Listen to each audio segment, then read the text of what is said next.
إن قلوبنا لتحزن وإن عيوننا لتدمع وإنا على فراق فقيدنا لمحزونون.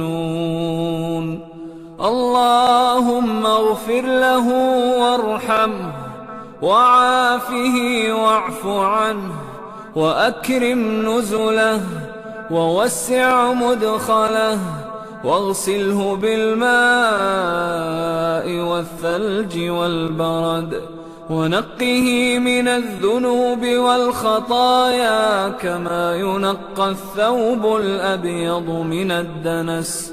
اللهم أبدله دارا خيرا من داره وأهلا خيرا من أهله وزوجا خيرا من زوجه.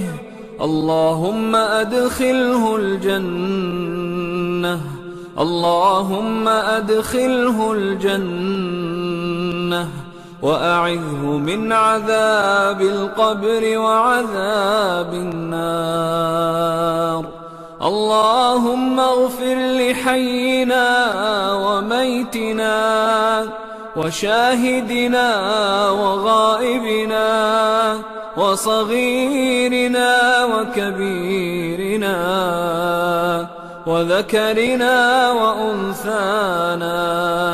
اللهم من أحييته منا فأحيه على الإسلام، اللهم من أحييته منا فأحيه على الإسلام، ومن توفيته منا فتوفه على الإيمان.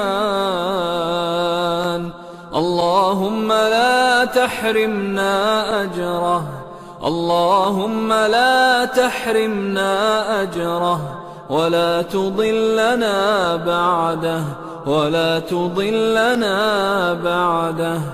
اللهم يمن كتابه وهون حسابه ولين ترابه وألهمه حسن الجواب وطيب ثراه وأكرم مثواه واجعل الجنة مستقره ومأواه.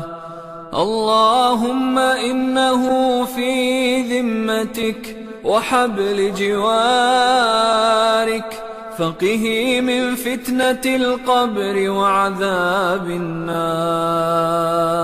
أنت أهل الوفاء، أنت أهل الوفاء، أنت أهل الوفاء والحق، فاغفر له وارحمه إنك أنت الغفور الرحيم.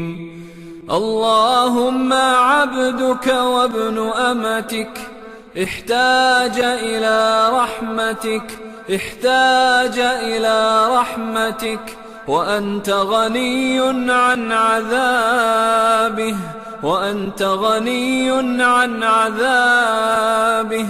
إن كان محسنا فزده في حسناته، وإن كان مسيئا فتجاوز عنه يا أرحم الراحمين.